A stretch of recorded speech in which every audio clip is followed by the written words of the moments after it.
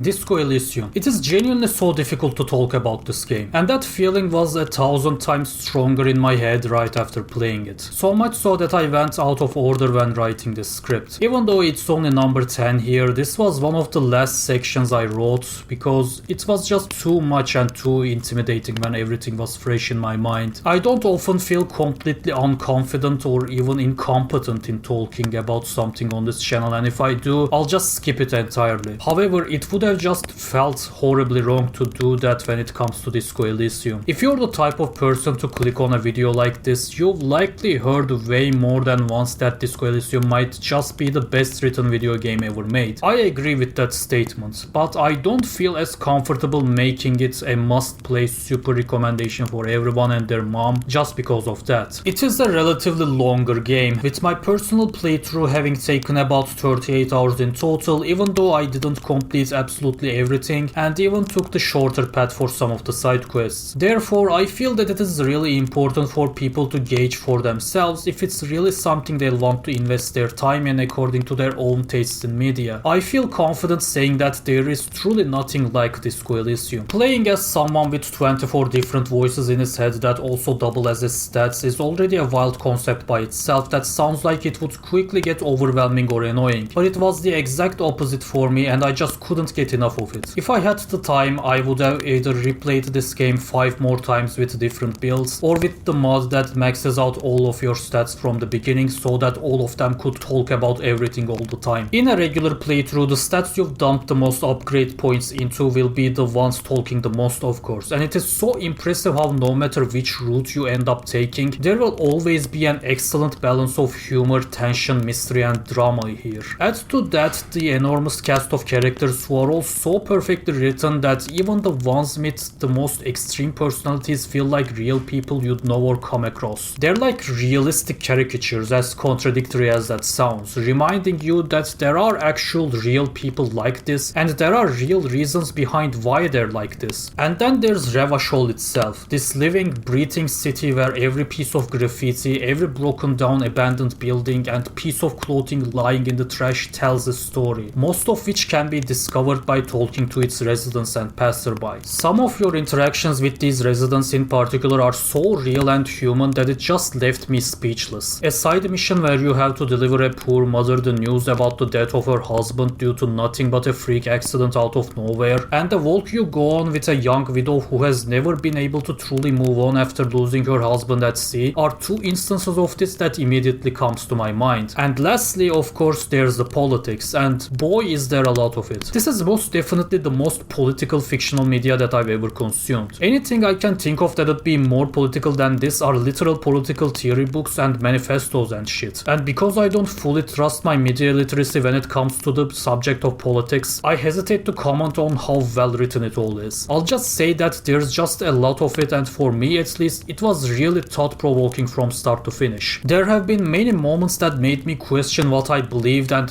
realize new things about different ideologies. I also appreciate that despite the developers being so open about their own political beliefs, they don't really put that on a pedestal and advertise it as some infallible ultimate utopia machine either. Everyone's criticized and made fun of here. But with all of that being said, this game is basically a very long and heavy graphic novel. All those memes with "damn, this Disco Elysium gameplay is fire" captions over the image of a guy reading a book are beyond accurate, and you need to also keep in mind the contents of that book I just described. The politics first and foremost, in case you're looking for something to escape from all of that rather than get even more involved with it. And also, what little gameplay there is might not be for everyone. Basically, it's like a tabletop. You roll a pair of dice for every single action you do and the response you give, and your stats just boost the odds but never guarantee success. A 1-1 is a critical failure, so there is always at least a 3% chance of failure no matter what, and it can very much happen, as you'll probably discover if you play this game. There's also a 6-6, which is a critical success, so you always have at least a 3% chance to win as well no matter what. On one hand, it feels weirdly realistic. Like, no matter how good you are at something, things can still go wrong sometimes, or you can just have bad luck. You can fail at a task that should be easier than anything. Likewise, you can just get insanely lucky sometimes with no skill involved whatsoever as well. It's yet another way in which the game feels more grounded than your average experience. But from a pure entertainment perspective, it might not be for everyone. I still don't exactly know how I feel about it myself. It sure as hell can be frustrating sometimes to fail a roll which had an 85% chance of succeeding and feeling compelled to save scum for important rolls in case something like that ever happens. I don't want luck to screw me over, but I also feel guilty if I abuse the game's quick save system. It's always a dilemma. Overall, just take everything I said here into account and decide whether you want to give the game a shot or not yourself. Number 11. Pseudoregalia. So as you may have noticed, we've been on quite a positive streak in this episode. There really hasn't been any game that I've been mostly negative about yet, and this one's unfortunately going to be a combo breaker. I didn't really enjoy most of Pseudoregalia. I don't remember feeling this lost and clueless while playing a game in a long time, and I'm saying that for the version of the game after the map update. I genuinely can't even imagine the amount of frustration I would have if I didn't have a map I can pull up at all times on top of what I've already been through. The problem is that you don't exactly know from the get-go what kind of abilities you will unlock as you keep progressing, so you sometimes keep trying to get through obstacles with what you currently have for minutes before either giving up or getting to somewhere you aren't supposed to get to yet, which requires some other ability to go back, and so you get stuck. I can't count the number of times I tried to get somewhere which needed me to have the high jump and the wall jump using only wall jumps because it looked like where I needed to go next. Or when I tried to chain a long jump into wall jumps trying to bridge a gap that needed me to have the wall ride instead. On top of this, I also don't really like the combat and the visuals here much. I understand that it's trying to emulate a very specific style of game that people are nostalgic for, and I admittedly don't share that same nostalgia. However, I don't think that it needed to commit to that as hard as it does at some parts, assuming this weird momentary lock-on that snaps the camera to the enemy for an instant before unlocking again was implemented this way for that purpose. Like, how about we make the actual enemies difficult instead of targeting them difficult? To be fair, I don't know how difficult it is to implement a dynamic lock-on system that keeps the camera on the enemy, and this is a solo developer game. Plus, it's not that big of a deal since the combat is clearly not the focus of this game, and it's not something you engage in much compared to all the platforming either. What is just as much of a focus as the platforming is the atmosphere though, and although it is not really for me since I don't care much for this minimalist visual style and have no nostalgia for this style of game like I said before, the game is still doing a great job emulating it from what I can tell, and definitely deserves all the praise for it. Another thing it deserves praise for is how fun the movement actually becomes once you unlock all of the abilities. You might remember how I said at the start of this section that I didn't like most of Pseudoregalia. Well, out of my 7 hours of playtime, the last 2 hours where I had all the necessary movement abilities was the part of it I did like. Once I stopped being constantly lost and confused as to how I'm supposed to get to places, the game began to feel really fun at times. Chaining everything at my disposal to fly through the map, traverse the longest distances without ever touching the ground, and climb the tallest structures with ease was really satisfying. But like I said, it took a long period of frustration and confusion for me to get to this short period of enjoyment, and what it all led up to at the end was also kind of meh. I didn't really care much for the final boss or the ending afterwards. Overall, if you're fine with or even a fan of this type of N64 style 3D platformer you'll literally get lost in, I guess you might as well give it a shot. Even if you don't end up liking it much overall, it definitely could have been worse. The game does not ask for much of your money or time, so there's no harm in trying it out for yourself, and it's always a good thing to support solo developers and their passion projects like this. Also, I know that people want me to comment on the furry ass, but it's like so low poly and comically proportioned that I can't even take it seriously. I'm sorry, but if this turns you on, that's just funny to me. I don't know what else to say. Number 12, On Guard. This game seriously needs more eyes on it, especially considering we don't get as many games in this genre nowadays as we do in Souls-likes, Metroidvanias, roguelikes, and basically everything else I put on the list so far. Your preferred term for it might be spectacle fighter, hack and slash, character action, or anything else. I personally like to call them stylish action games, and even that's not perfect if you ask me, but we'll work with it for now. The most important thing you need to know about this game is that the biggest emphasis is put on your mastery of crowd control. There are a few one-on-one boss fights and occasional duels with higher ranking enemies here and there, but even bosses most of the time will always have a sizable goon squad around them, and what you're supposed to do is utilize the throwable items and hazards around the environment to your advantage to either deal with as many of them at once as possible or quickly get the most dangerous goon out of the way first. Parrying and dodging are important tools of course, but things will quickly become unmanageable if you try to stand your ground and directly engage large groups of enemies at once. The arenas you fight in are large, so your success is dependent on how well you keep moving and kiting your enemies in the correct positions to use the aforementioned arena hazards to your advantage. Do not expect from this game some raw one-on-one duel in an empty circular ring like you do in DMC5, Revengeance or Sekiro. It is not completely absent, but the majority of the game will challenge you in the complete opposite way. It's important to know this before going in, since it can make or break the experience for you depending on what you like in your action games. Besides that, I think it's safe to say that everything else about the game would be easily enjoyable by almost anyone. It's witty and charming, the soundtrack's banging, the extra challenge mode that plays like a mini roguelike game with 3 to 4 rooms is a fun time, and I especially can't stress how absolutely gorgeous the game looks sometimes. This was definitely the one thing about it that completely caught me off guard, and I wasn't even playing it on a big screen at maximum settings. It's really one of those games that cement how graphics are temporary and art direction is forever. I don't have the brain or technical knowledge to articulate in detail how it all exactly works, but how everything from the colors and textures to the lighting and particles come together at certain points made me just stop and take in the gorgeous view despite playing a fast-paced action game. I don't know what black magic these developers used, but I need to see more of it in their next game. This was their first title, and I really hope they continue making more titles with vibrant, lively vistas like this, no matter what kind of game their next project ends up being. Speaking of vibrant and lively games, number 13, Sayonara Wild Hearts. This is a pretty interesting one because it looks and sounds like a rhythm game, even has it among the user tags. Yet it's not a rhythm game, at least mostly. You don't really have to follow the rhythm to get higher ranks or avoid dropping your combo. You just have to learn the level layout, which can be a deal breaker for people expecting a real rhythm game. To be fair though, the game's own description never actually says that it's a rhythm game, so that's on you for trusting user tags. For me personally, getting to play something else than a rhythm game with all the sound and aesthetics of one was very welcome, since I suck at rhythm games. I can tolerate a loose rhythm minigame every now and then, but always have an especially horrible time with difficult, unforgiving rhythm games for people who are obsessed with them. I can patiently go against any Souls boss for hours, but put a difficult geometry dash level in front of me and I'll pop a blood vessel half an hour in, no matter how good the music is. What helps Sayonara Wild Hearts also is that its presentation from top to bottom, start to finish, is simply perfection. There are such crazy sequences and transitions here that you just have to see it for yourself. From the moment you get merely to the title screen until the very last second, every single thing that's visible and audible in this game is just so peak and comes together to form something so beautiful and special. The one exception to this is a specific forest level where the flashing lights at the beginning are way too obnoxious. I can't imagine how anyone with actual photosensitivity would react to them, and I don't remember seeing any warning in the game or the store page. That's the only major issue I have with the game, and the one minor issue I have is how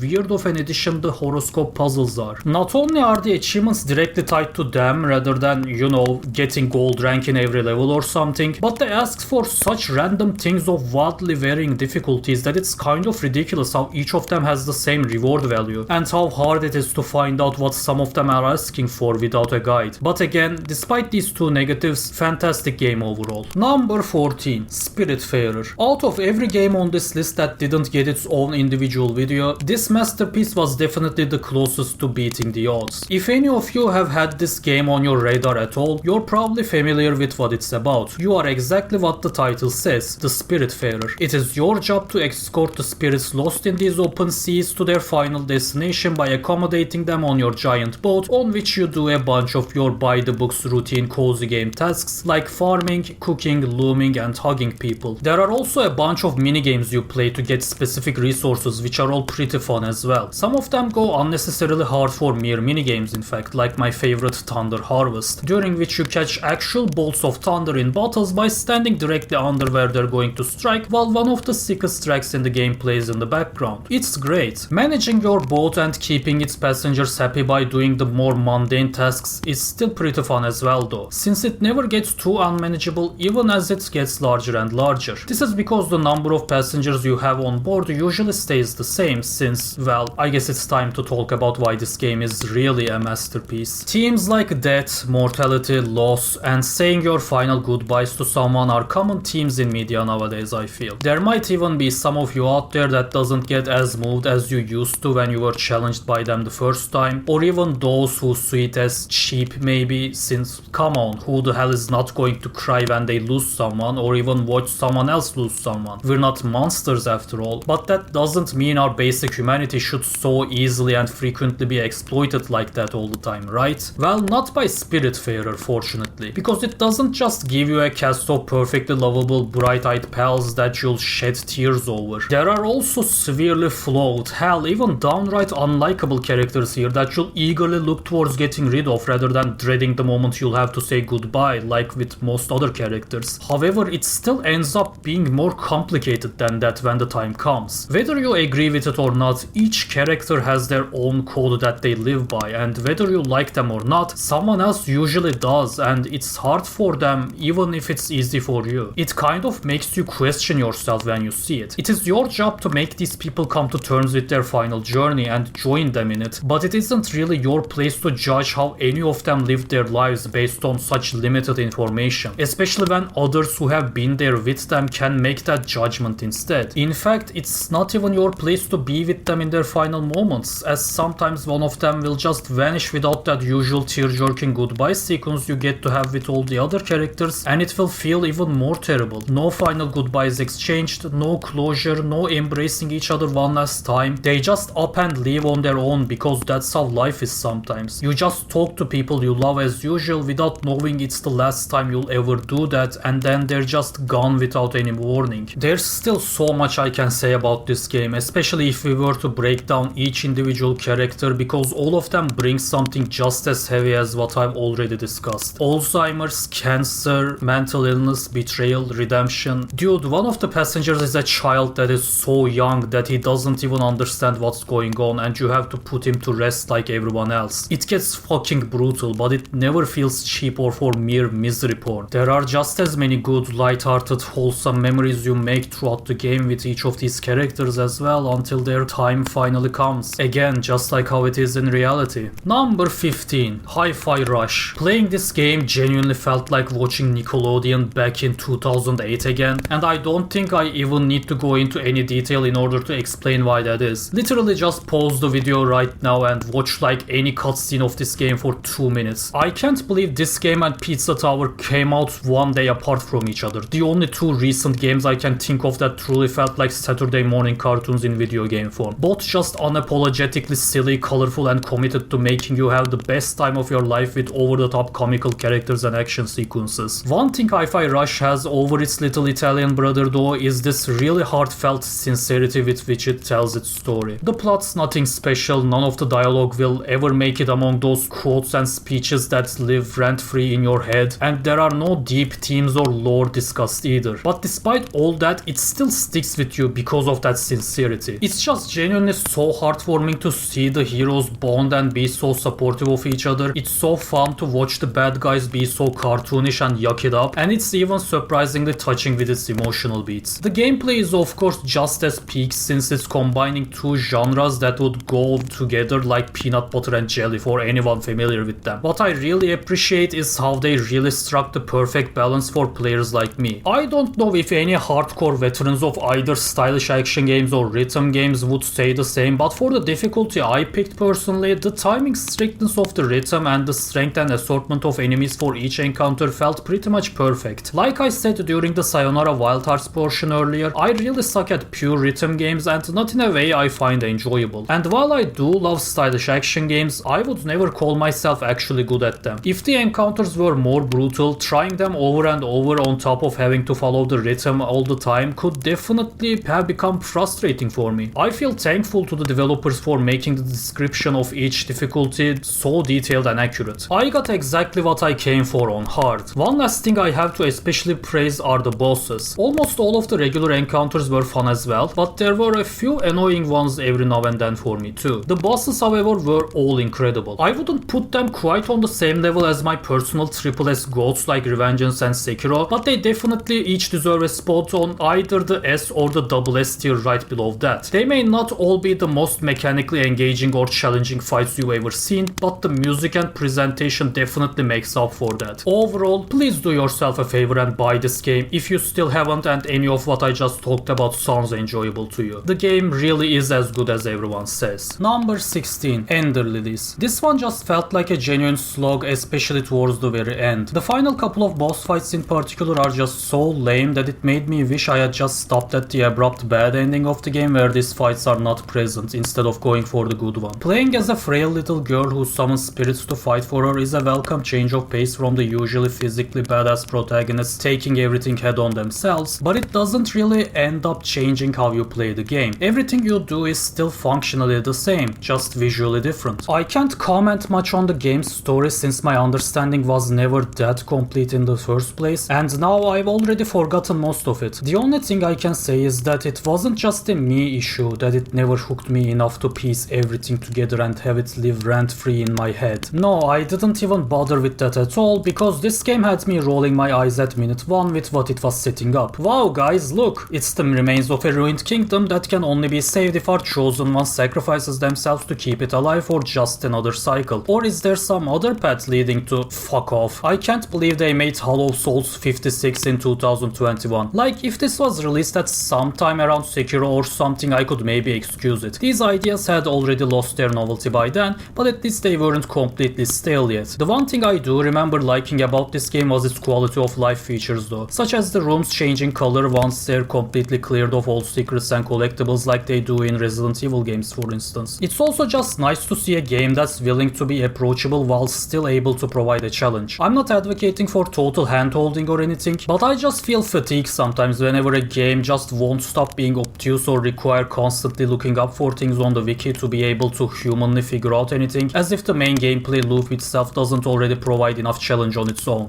Lilies on the other hand was never cryptic or obtuse with its storytelling or explanations of game mechanics, but you still need to have a good amount of skill and brain power to get through some of its harder sections and reach some of its secrets. Obviously, it's not like a game automatically becomes baby mode the moment you change the description of an item to you feel something inside you change or some bullshit like that instead of your attacks are now 10% stronger. I'm sorry for going on such a ramble. I know it has a valuable purpose sometimes, but I'm just honestly sick of this being done for no good reason 9 times out of 10. Overall, Lilies is a well-designed good game for the most part besides its very last couple of hours I'd say. It's just that it's so generic and does nothing besides a few quality of life features better than its contemporaries. Not even close if you ask me. I hate to say this, but I even find it basically redundant to play if you already have something like Hollow Knight or Blasphemous in your library. I know so many hours of hard work, sweat and passion went into this, but I also have to value the time of consumers like myself. When there are so many good games constantly coming out and competing with each other for my time, and I have so little of it, this game did not need to be on my backlog. It was not a complete waste of time by any means, but I can think of so many ways that time could have been spent better. Number 17. Neva. I've had my eyes on this one ever since it was first announced, because I really liked Gris. This game looked like it would be more of that by the same developers, but also with combat this time. After playing it, I can easily say that I was mostly right. It would of course be reductive to call this game Gris but with a sword, since it does have a different story and all, but there are no extra layers in the way it's presented and communicated to the player over the first game. In fact, in a lot of ways, it's even simpler I'd say, which makes this one easier to grasp than Gris, besides a few details that are not that important in the grand scheme of things anyway. This is not necessarily a bad thing, as the story is still good even if it's not novel, but whereas the way it was told had some novelty in the first game, that's not present here either. Almost all the other stuff has similar design principles too, from the puzzles and platforming to the art style and music. That leaves the brand new combat mechanics as the biggest difference between this game and the predecessor, which is an unfortunate circumstance since I feel that it's the weakest aspect of this one. There is nothing wrong with having a bare bones combat system with just 3 or 4 simple moves and no combos, as long as you can design engaging encounters around that. Fury absolutely nails this for instance. Neva on the other hand struggles with unifying the presentation and the feel of the encounters. I felt this especially during the final boss, who could deflect my attacks while I couldn't do the same against her, since jumping and dodging remained as my only defensive options throughout the whole game, even during the sections where I had Neva's power amplifying mine, and thus my attacks were coming out stronger and with more range. That power never translated to an increase in defensive options though. I get that these encounters are supposed to feel more desperate than empowering, and it's fine if the bosses have long combo strings and huge AoE attacks that I have to dance around, but when even the very basic fundamentals of their kit, such as the ability to block and deflect attacks, are things that my own character lacks, it makes the fight feel fucking terrible. Like, I'm not asking for a climactic Sword Saint Ishin duel here with it has to be this way blaring in the background. I understand that's not what this game is about. I'm just asking for a system that's so prominently engaged in throughout the game to feel decent at all. And I'm not not listening to any "it's not supposed to feel good" arguments with this one when my character is this agile and there is no message I can parse in the game against violence in particular. Again, it might be supposed to feel desperate and hopeless, but not bad. Fucking Souls protagonists can perform parries when they could never jump several times their own height and do air dashes like my character was able to. This would all be excusable too if this limited kit introduced any challenge to the game, which would at least be in line with the presentation of the encounters with these grim, towering enemies, but the game is just easy anyway. That low difficulty is intended to be fair, as the game informs you in the title screen about it right away, but I don't know, man. I feel like despite how artsy and narrative focused this one is, it's not the type of game that will draw in a hyper casual audience that's played so few games before that they'll end up liking this combat more than they dislike it. Those people are playing Clash Royale on their phone or waiting for GTA 6. That's the extent of their relationship with video games. They don't even know about Gris, let alone this one. Your core audience is made up of people who are much deeper in this hobby like me, and I want to be able to parry the enemy if the enemy is also humanoid, has the same type of weapon as me, and is able to parry me. That's supposed to be like an unspoken rule. Come the fuck on. Number 18. Chicken Police into the Hive. This game broke my heart and left me feeling betrayed. I had such a blast with Painted Red, as I've already described in its own section, and I couldn't believe that its sequel, which got immediately recommended to me, was about the Hive of all things. It was the one thing in the first game I wanted to see much more of. I wanted to actually be able to go into the Hive for an investigation as part of a new plot mainly focused on this insect ghetto, so you can imagine how excited I was going into this one. I couldn't wait for another thrilling noir adventure now wrapped up in an even greater web of politics, conspiracies, scandals, and so much more. I was so ready to embark on this grand quest with the same characters I had already fallen in love with in the first game, eager to meet many more that I was sure would end up being just as memorable and well written. And that did happen for sure, almost immediately in fact. The opening hours were just as strong as the first game, and the quality did stay consistent for the entire first two chapters, which make up about like 60% of the game, I'd say, even though the total number of chapters is 5. The first two are just way longer than the others, and this would be of course not a problem as long as they're all paced well with nothing overstaying or understaying its welcome. Unfortunately, this isn't the case, and that's my biggest problem with this one. The final act feels rushed, honestly. I don't know if this was due to some strict deadline or the team just getting burnt out or sick of the project and deciding to just get it out of the door so they could already move on to something else. All I can say is that it's deeply unsatisfying. The final confrontation with the main villain isn't even a questioning section like in the first game. In fact, there are no questioning sections at all in chapter 4 or 5, which is baffling. No, the main villain just spills everything out by their own volition without you having to push them at all, and it's such a nonsensical monologue that only makes them look stupid. Like they had such a simple goal from the start but followed such a needlessly convoluted plan to reach it, and your victory over them feels so empty and anticlimactic. The worst part isn't even just that all the struggles and losses that our heroes face throughout their journey merely amount to this, but that it's also so often due to their own stupidity. Like, I don't know what happened between the two games, but I don't remember ever getting mad at the main duo for making a stupid decision or not quickly realizing something super obvious. In this game, on the other hand, that was commonplace. It even leads to a genuine tragedy that would otherwise be so easily avoidable that it just feels like some last-minute ham-fisted misery porn as a cheap attempt to make the game darker and more emotional. It perhaps still could have been those things if this tragedy was fleshed out more and had the appropriate amount of screen time at the very least, but just like with everything else in the final act, it never gets that treatment, of course, not even close. The remaining few issues I have are mostly minor compared to what I've already talked about, but I'd still like to briefly go over them as well. First off, there is disappointingly little Hive in here, not just in terms of the overall time you spent there throughout the game, but also in terms of the number of Hive denizens that you meet and its actual size. It's such a disproportionately small and uncrowded part of the city really, which I would have never thought going by everything I had heard about it in the first game and at the very start of this one. Last but not least, I very much appreciate the addition of the color mode despite being such a fan of the black and white filter as well, but I do have a problem with its implementation. I think that all of the beautiful environments in the game deserve to be seen both with the black and white filter and without it. Both styles are a treat for the eyes but evoke much different feelings. As it's even said in the tutorial prompt about switching between between them, calling the noir mode a representation of familiar hopelessness and the colored one a representation of hopefulness despite everything. Combine this with the fact that noir mode is also called the original intended vision of the developers, and you may understand why I think this decision shouldn't have been left to the player. On one hand, you want to try out the color mode to see what some of these vistas look like without the black and white filter, but on the other, it seems difficult to not feel guilty betraying that original vision of the developers. Furthermore, the actual atmosphere itself varies greatly between hopeful and hopeless throughout the game, which means there are sections where only one of these styles feels appropriate. Thus, I think that it would have been better if the game itself switched between them without leaving it up to the player, ideally in a way that would have us see all of the areas in both styles by the end of the game. It could have led to some powerful moments that would elevate the atmosphere and narrative if the world got back its colors after a major breakthrough in the investigation that lifted up everyone's spirits and lost its colors again whenever tragedy struck. Number 19. The RPG. From a design perspective, there is really nothing wrong with this cute little game that aims to be a short Skyrim parody outside of the late game, where the boss encounters get really tedious and grinding becomes incentivized rather than optional like it is for the early and mid game. You can pretty consistently keep up with the level requirements of the main quests by just doing side quests in the main time as well, rather than grinding for hours during those 2/3. So a little balancing and boss redesigning for the bosses in the last third would go a long way. The game is again perfect besides those from a design perspective. The things that I really have issues with are things outside of that though. First of all, the RPG, really? Excuse me for being so brutally blunt, but who the fuck do you think you are to claim such a title for your little Skyrim parody? I'm not just frustrated with this merely because of the sheer audacity though. The real problem is what this name causes when you try to look up anything about the game at all outside of its dedicated Steam forums. Google will just end up showing you a bunch of articles and posts with the word RPG in their titles concerning completely different video games or fucking RPG Maker versions. I didn't even have any luck at all finding a ProtonDB entry for this game. Thank God the Steam forums were helpful enough so that I could troubleshoot for the Steam Deck and at least get the game working there, which brings us to my biggest issue. This is the worst performance I've ever seen from a game with this little fidelity and complexity. I had switched to Linux Mint right around this time, and this was one of the first games I tried running on it, and I just couldn't get it working with any Proton version at all, while all the other games I tried worked just fine. At most it would start but then crash after a few minutes or whenever I tried to alt-tab from the game. So I ended up trying it on the deck only for the game to launch and run successfully but be horribly buggy. I'm talking about none of the items I pick up ever disappearing like they're supposed to, for instance, which made the game basically unplayable. But then finally, with the help of those Steam forums I mentioned, I got the game running acceptably with a specific Proton setting. I think it was version 9.0, but I'm not entirely sure. And even then, I had to play on 30 FPS for a consistent experience, while my deck's fans were exhaling heat like a dragon and its battery drained in like 2.5 hours. I have never seen it struggle this bad with any other game. The only higher audacity on display here than the title of the game is the developer advertising it as Steam Deck verified. I was even on an OLED model that I've only been using for a few months, for crying out loud. With all of that being said, I still do have sympathy for them. The game is not mere slop or straight up malicious software as far as I can tell, and it is a relatively chill, relaxing experience if you can look over all the performance issues and questionable marketing decisions. It is a solo developer game to my knowledge, and said developer does seem eager to help out and interact with fans on the game's Discord server. I do accept because of this that the issues I listed is also part of my own doing due to my stubbornness to avoid joining the game's Discord server to look for help. Number 20. Night in the Woods. This one was interesting. I certainly had not expected it would ever go to the places that it did. It would be hard to go into detail without spoiling anything, so I'm just going to warn you about the first couple chapters that make for quite a slow burn before things quickly escalate in the chapters that come later, and we finally get a solid direction for the story to go towards. However, I wouldn't actually call this a pacing issue despite how awful I might have made it sound, and that's because this aimless slog of an introduction feels very intentional, as it reflects the situation that our character is in. We play as a fresh college dropout in this one and deal with the immediate consequences of that decision, clashing with our family and friends while trying to find our new place in the world. Although I've never been in a similar situation myself, I could heavily relate to the painful process of trying to grow into into an adult in your early 20s when you're still mentally a child in many ways and sometimes wish you could remain as one. In fact, I still feel the same struggle at 25. It led to this situation where part of me always kept being frustrated at the protagonist for constantly saying or doing something dumb, immature or inconsiderate. Yet at the same time, another part of me kept bearing with her because that also could have been me 5 years ago at that same age, or even now if I slipped up and didn't think things through or were feeling overly emotional. And I think that this was the intended effect, especially with those first 2 chapters where you're just running around trying to escape the looming confrontation with your family that you know is coming, while completely aimless now that your future plans are in the gutter. Doing random things in the town without any rhyme or reason, just going through the same motions each day as time goes by and the tension between you and your folk only escalates. You know you'll have to get a job soon and it's probably going to be something you hate for very little pay, so anything to delay that for just a little longer. People sometimes say that a section in a game is supposed to be boring or slow or repetitive, and I honestly see it as just a massive cope 9 times out of 10. But this is really that one instance where it does feel intentional, I'd say. Not only that, but the game then puts the spotlight on the larger picture too. The system we're all under that's failing everyone we meet, employed or not. Yes, the main villain unironically ends up being capitalism in this one, and the game doesn't pull its punches in the slightest, re-emphasizing its cruelty again and again through different characters and organizations. Not even only those that are at the center of the story. A lot of side characters with their optional storylines echo the same sentiment as well. And I know that this is all kind of spoilery for me to explain like this, but trust me, it's not really where we get to, but how we get there that makes this game special. So if any of this sounds good to you, you should definitely give it a shot. Oh, and I guess I should briefly comment on other aspects besides the story as well. First of all, the art style is fantastic and purposeful. Not only is it immediately recognizable and unique to this game, but I'd also describe it as a version of that corporate LinkedIn-esque art style we're also familiar with, but if it actually had soul and charm, which is very fitting considering the game's story. The music is good, but also nothing that special in all honesty, besides that one stargazing track that plays when you're looking through the telescope. That one's absolute fire. There's not much to go on in terms of gameplay since this is essentially just a dialogue-heavy walking sim for the most part, except for the surprisingly sizable amount of different minigames it has. Most of them are just as simple as the main gameplay sections, but a few are genuinely kind of expansive and can get pretty challenging. The rhythm minigame and the little dungeon crawler you can play on the protag's laptop are the 2 biggest examples. I couldn't even finish the latter since the last couple of levels were so difficult. There's apparently 9 of them in total and I only managed to finish 7. Number 21. What Remains of Edith Finch. I don't really have too much to say about this one. It's a memorable and engaging experience for the most part. I really like how each family member's story is told differently in tone and in style. All of them get to stand out regardless of the differences in the screen time that they're given. My main issue, however, is the game's genre, and I'm not just saying that because I have an inherent problem with walking simulators in general. This game isn't even necessarily bad because it is one. It just feels like it should have been a genuine mystery or puzzle game instead, each solution letting you go through a new one of the countless secret passages in this game. And for those unfamiliar, they're not secret in terms of gameplay, but just the narrative. All the actual doors and stuff that would regularly go into people's rooms are sealed, so you have to use all these secret passages, quote unquote, that were built from room to room inside the house throughout generations in order to access them. The game is completely linear and they're all mandatory to go through as well as being easy to find, however. It's always just one of the 3 or 4 interactables in a room, all of which have clearly visible prompts, so it never actually feels like you're discovering anything even though the game keeps telling you that. I just think that it would have made the experience far more captivating if these passages actually were hard to find and you had to solve a bunch of puzzles using information you have gathered about each family member. I also wish there were optional paths that were even more secret, rewarding the player with additional lore, collectibles, achievements, or even just a cool visual sequence or something. I understand that this would end up adding some friction to the game that would turn off some like really super casual gamers from it, but it could have also made it a true classic for many more out there, including me. Ultimately, the game's still really good as it is, and only needs a couple of hours of your time to beat, so I'd still recommend it to everyone, especially those who are looking for a bigger focus on the story than the gameplay. It might basically be an interactive movie, but it's also the same length as a movie, so make your decision according to that. that. Number 22, Proximate. Proximate? I'm not sure, one of the two. I absolutely love what this game is going for and mostly love the execution. I love the atmosphere, the writing and the pacing of this game. It is the perfect bite-sized horror experience that stands out from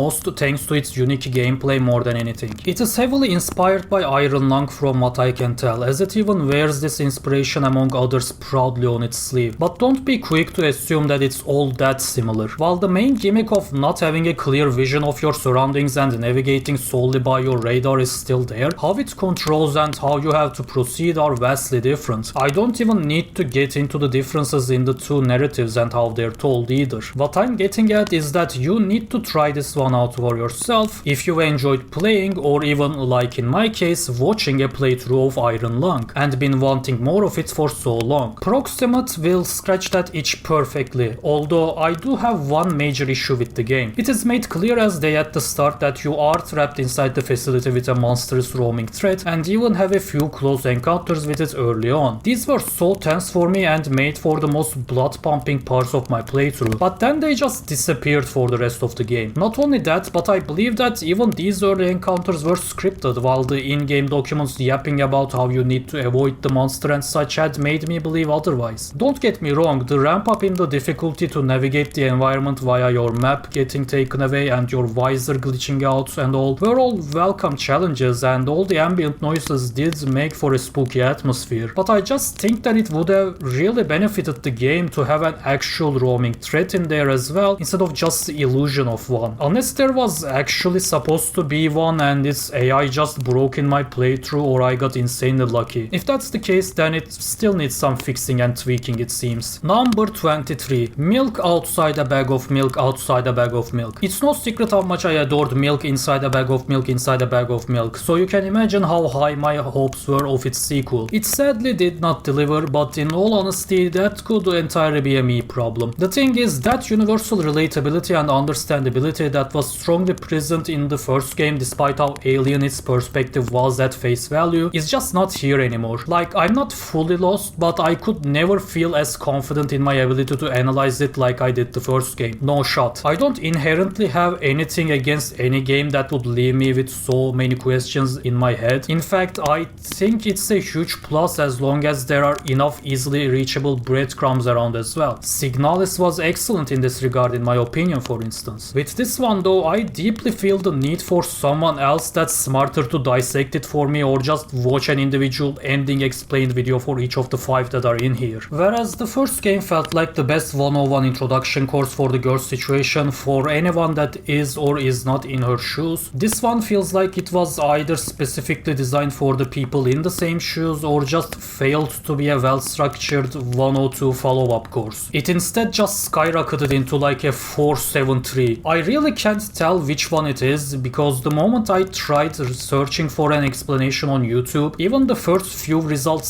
seemed to be divisive. There were ones calling it an even better game than the first one, and there were ones calling it the worst depiction of mental illness they had ever seen. I'll be honest, I didn't even click on any of them and just backed out because of the realization that it was not my place to weigh in on the discussion this time. Whoever was qualified enough for that 473 course for whatever reason could fight their battles among each other. It was probably for the best that I accepted my own skill issue and walked away. One thing I will point out though is that despite the fact that it looks better from a fidelity standpoint and certainly still has its own distinct and recognizable style, the visuals and atmosphere of this one just felt like a downgrade from the first game for me. I really enjoyed those super pixelated, dark and hard to make out scenes of the first game where it was just barely clear enough what you were exactly looking at with none of the final details ever. It looked abstract and surreal, like distant memories of these places or even dreams of them. It was quite a welcome surprise for that reason when one of the endings completely returned to this presentation style in a dream sequence. It was also the first ending I got and the simplest to understand, so maybe I should have left it there. Number 24. Void Stranger. This game is a genuine masterpiece that's unlike anything else on this list, but it's also really difficult to recommend to anyone. I feel that you really need to have tastes that are a bit more specific to appreciate this one, and also be willing to tolerate a certain kind of friction that requires you go over the same motions over and over again, until you come across something new that serves as a clue as to what you need to do differently next time. What you do in this game essentially is the following. You just finish it normally at first like your regular